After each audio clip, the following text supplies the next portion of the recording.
அரியலூர் அருகே உள்ள ஆலத்தியூரில் புதிதாக சுண்ணாம்புக்கல் சுரங்கம் அமைப்பது தொடர்பாக கருத்து கேட்பு கூட்டம் நடைபெற்றது. இதற்கு எதிர்ப்பு தெரிவித்த இளைஞர்கள் திடீரென போராட்டத்தில் ஈடுபட்டதால் பரபரப்பு ஏற்பட்டது.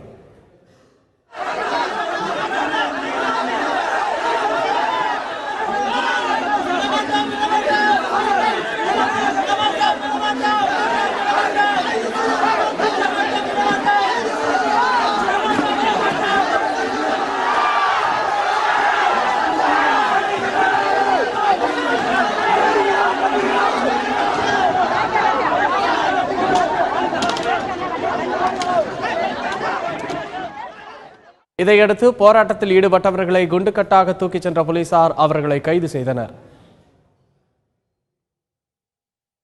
திருப்பூர் மாவட்டம் திருநீலகண்டபுரம் பகுதியைச் சேர்ந்த இளம்பெண் சங்கீதா தமது வீட்டிற்கு மின் இணைப்பு கோரி அங்குள்ள உயர்மின் அழுத்த கோபுரத்தின் மீது ஏறி நின்று போராட்டத்தில் ஈடுபட்டார்.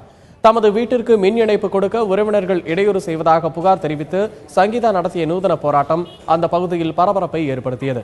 பின்னர் போலீசார் உரிய நடவடிக்கை எடுப்பதாக உறுதியளித்ததை அடுத்து தீயணைப்புத் துறையினர் உதவியுடன் கீழே கொண்டு வரப்பட்ட சங்கீதா அங்குள்ள மருத்துவமனைக்கு அழைத்துச் செல்லப்பட்டார். சொத்து பிரச்சனை பெரிய பிரச்சனை எங்களுக்கு. இந்த இடத்துல எங்களால வாழ முடியல, குடும்பத்தோட பெரிய சாகரத்தோட வேற வழியில் எங்க கண்டிஷன் போயிட்டு எங்களுக்கு இப்போ அதனாலதான் என் மனைவி தான் அது மேலே ஏறி இது பண்ணிட்டு இருக்கேங்க. கரண்ட் இல்லை, இங்க 4-10 வருஷமா கரண்ட் இல்லை. நான் ஒரு இடத்துல இருந்து ஒரு இடத்துக்கு எரிச்சிட்டு இருக்கிறேன். இபி ஆபீஸ்ல இருந்து ஏற்கனவே ப்ரெஷர் பண்ணி ஏற்கனவே ஃபைன் போட்டாங்க, ஃபைன் கட்டியாச்சு.